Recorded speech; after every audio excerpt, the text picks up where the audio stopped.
देख रहे हैं नेटवर्क 33 राजकुमार के साथ। तो चलिए बढ़ते हैं आज की कहानी की ओर। दोस्तों, सालों से खंडर के रूप में स्थापित इस जमीन के ऊपर बहुत ही जल्द रेलवे स्टेशन की पटरियां गुजरने वाली थी, जो उन लोगों के लिए बेहद अच्छी खबर थी जो उसके अगल बगल में निवास करते थे। लेकिन उसके बाद ये तय हुआ कि यहाँ पर रेलवे स्टेशन की पटरियां नहीं बल्कि खुली जगह होने के कारण पूरा का पूरा स्टेशन तैयार करा जाएगा। ये स्टेशन एक छोटा सा स्टेशन होगा। किसी भी शख्स को इस बात से एतराज नहीं था कि उस स्टेशन पर एक रेलवे ट्रैक बनाया जाए। सब लोगों को ये मंजूर था कि वहाँ पर एक रेलवे स्टेशन तो अवश्य ही बनना चाहिए। दिन बीतने के साथ ही उस स्टेशन का निर्माण शुरू कर दिया गया।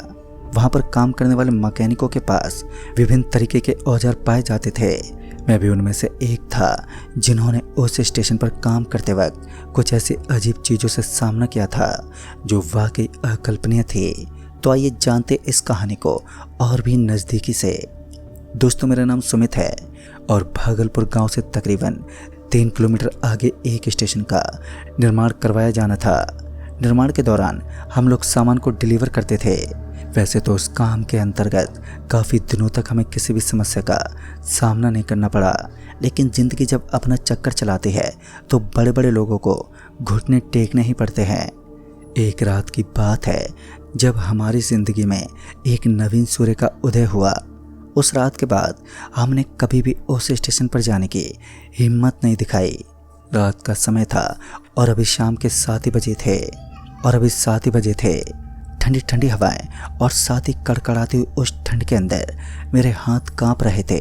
सभी लोग अपने अपने कामों में लगे हुए थे और जैसे मैंने लोहे का एक पाइप उठाया तो उसके ठंडी होने के कारण मेरा हाथ सहम गया और मेरे हाथ पर जोरदार ठंड लगी, जिस वजह से काफ़ी देर तक मैं अपने हाथ को सहलाता रहा। आसपास देखा तो मैंने पाया कि बगल में लकड़ियों का ढेर लगा हुआ था और वहाँ पर कुछ लकड़ियाँ जल रही थी। लिहाजा मैं उनके पास पहुंचा और अपने हाथों को गर्म करने लगा। फिर काफ़ी देर तक मैं ठंड से बचने के लिए यही सब करता रहा। उसके बाद मुझे ऐसा लगा कि कोई मेरे पास आकर बैठ गया है। उस वक्त ढेर लोग काम करते थे तो मैं इस बात का अंदाज़ा नहीं लगा पाया कि वो कौन होगा। इतने में ही मुझे अर्जुन साहब आवाज़ लगाते हुए बोले, अरे सुमित, ज़रा सुनो तो। तभी मैं पीछे घूमा तो उन्होंने मुझे कुछ सामान को दूसरे स्थान पर रखने का इशारा किया। मैं उस मजदूर को भी यही कहना चाहता था, लेकिन जैसे ही मैंने अपनी दृष्टि को उस तरफ घुमाया तो मेरी आंखें खुली की खुली रह गईं। मैंने देखा कि वहाँ पर किसी का वजूद ही नहीं था। वो जगह एकदम खामोशी में डूबी हुई थी और उस समय मेरे अंदर एक अजीब सा डर उत्पन्न हुआ। लेकिन मैंने इस बात को अपने दिमाग में रखना उचित नहीं समझा, क्योंकि मेरे लिए सिर्फ एक छोटा सा भ्रम था। उस मजदूर को वहां ना पाकर मैं अपने स्थान से खड़ा हो गया और अर्जुन साहब के पास चला गया। तो मैं इस बात का अंदाजा नहीं लगा पाया कि वो कौन होगा। इतने में ही मुझे अर्जुन साहब आवाज़ लगाते हुए बोले, अरे सुमित, ज़रा सुनो।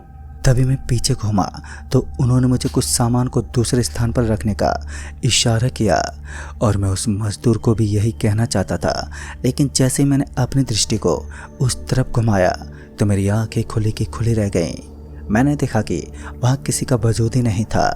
वो जगह एकदम खामोशी में डूबी हुई थी और उस समय मेरे अंदर एक अजीब सा डर उत्पन्न हुआ। लेकिन मैंने इस बात को अपने दिमाग में रखना उचित नहीं समझा, क्योंकि मेरे लिए सिर्फ ये एक छोटा सा भ्रम था। उस मजदूर को वहां ना पाकर मैं अपने स्थान से खड़ा हो गया और अर्जुन साहब के पास चला गया।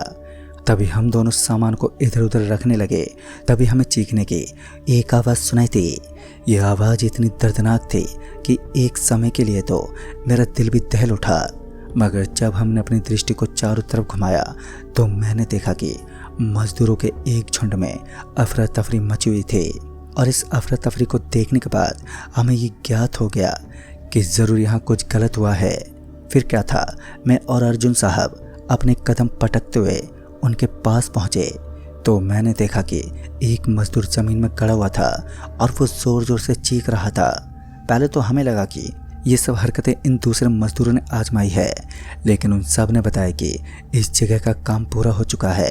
और जब वो सभी तकरीबन आधे घंटे के बाद यहाँ पर लौटे तो उन्होंने उस मजदूर को ज़मीन में फंसा हुआ देखा। उसके मुंह पर एक जाल का टुकड़ा लगा हुआ था।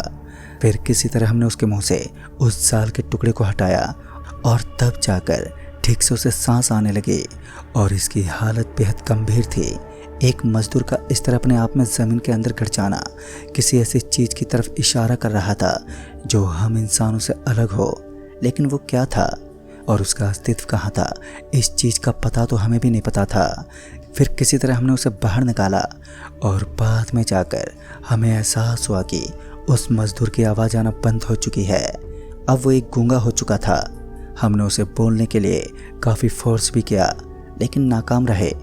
उसी समय उस मजदूर को कुछ लोगों के साथ अस्पताल के लिए रवाना कर दिया गया, लेकिन जिस जगह पर उस काम का निर्माण किया गया था वहाँ काफ़ी नुकसान भी नज़र आया। वहाँ की लाइट अचानक ही फूट चुकी थी और साथ ही कुछ बड़े बड़े नुकसान भी हुए, जैसा कि वहाँ पर मौजूद लेड लाइट जो इस समय बहुत ज़्यादा महंगी थी उनमें टूट फूट आ गई। एक एक करके सारे मजदूर थकावट के मारे आराम करने लगे। वहाँ पर एक लंबा चौड़ा कैंप लगाया गया था जिसके अंदर सारे मजदूर काफ़ी आसानी के साथ आराम कर सकते थे, लेकिन पूरी रात मुझे और अर्जुन साहब को उस पूरे सामान के साथ वहाँ पर निगरानी रखनी थी, जिस कारण हमें सोना मना था। रात के तकरीबन 10:30 या 11 बजे होंगे कि हम दोनों को एक अजीब सी परछाई नजर आई। ये परछाई सामने लगी स्ट्रीट लाइट के नीचे हमें दिखाई दे रही थी, जिसे देखते ही एक पल के लिए हम दोनों दंग रह गए, क्योंकि एक नॉर्मल इंसान के मुकाबले इस परछाई की हाइट और चौड़ाई भी काफ़ी ज़्यादा थी। अर्जुन साहब ने मुझे उस तरफ निगरानी रखने को कहा। काफ़ी देर तक तो मैं उसी परछाई को देखता रहा।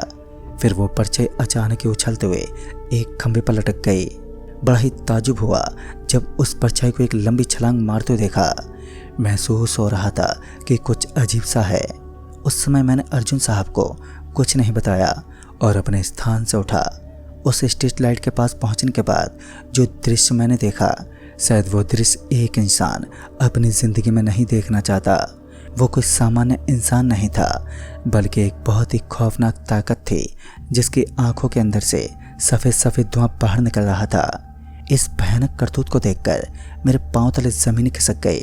इससे पहले मैं पीछे मुड़ पाता कि मेरा पूरा का पूरा शरीर ठंड के मारे जम गया और मैं अपने स्थान से हिल पाने में पूरी तरह से नाकाम रहा और साथ ही मेरे समस्त प्रयास पूरी तरह से विफल रहे। लेकिन इसी दौरान मुझे एक ऐसी चीज़ दिखी जो उससे भी ज़्यादा डरावनी थी। उस स्ट्रीट लाइट के नीचे उस भयानक शैतान की परछाई में एक औरत खड़ी थी और उस औरत का रंग रूप इतना डरावना था कि मैं पहली बार में ही कांप गया। अब तो मुझे यकीन हो चुका था कि मेरी मौत का सिलसिला बस आरंभ होने वाला है। इसी बीच अर्जुन साहब मेरी तरफ भागते पहुँचे और उन्होंने मेरा हाथ पकड़ लिया। अरे सुमित, क्या हुआ? तू यहाँ पर क्यों खड़ा है? इसी बीच अर्जुन साहब मेरी तरफ भागते पहुँचे और उन्होंने मेरा हाथ पकड़ लिया। अब अर्जुन साहब का रूप इस तरह तब्दील होता देख मैं पूरा हिल चुका था। मेरे अंदर इतना तजुर्बा नहीं था कि वहाँ से भाग सकूं।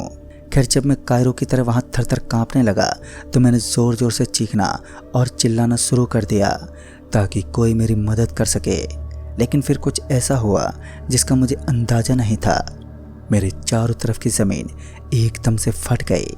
ज़मीन को इस तरह फटता देख मुझे एहसास हो चुका था कि कुछ तो गलत होने वाला है।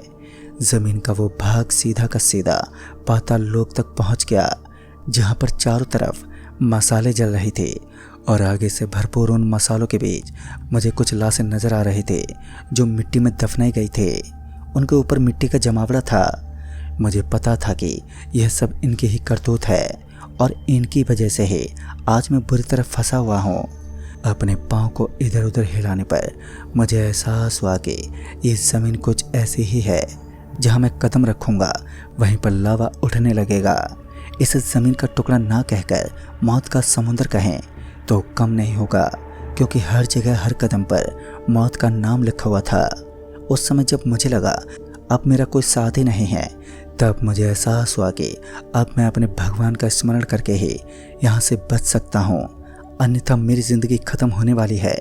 दुर्गा माता का सेवक होने के नाते मैं नीचे बैठ गया और नीचे बैठते ही मैंने अपने हाथ जोड़ लिए, लेकिन मेरे हाथों के ऊपर अचानक ही कुछ टपकने लगा। देखने पर मैंने पाया कि ये तो खून था और मेरे ऊपर से टपक रहा था।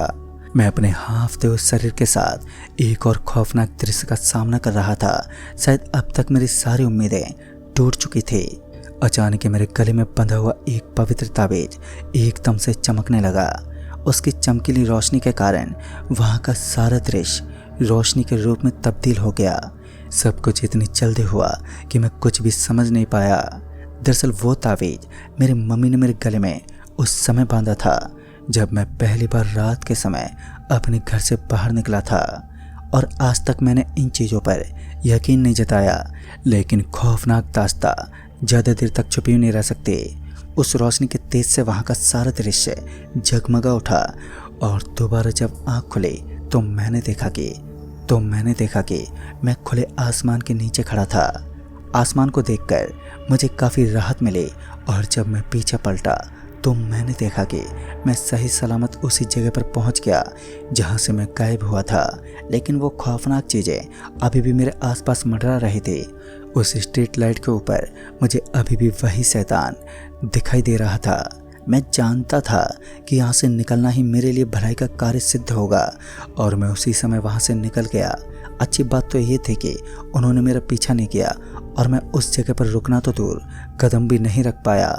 दोस्तों, मेरे द्वारा इस काम को छोड़ते ही वहाँ के मजदूरों ने भी इस काम को करने को मना कर दिया, क्योंकि उन्हें वहाँ अजीब अजीब आवाज़ें आने लगती, मानो वहाँ पर कोई बच्चा रो रहा है।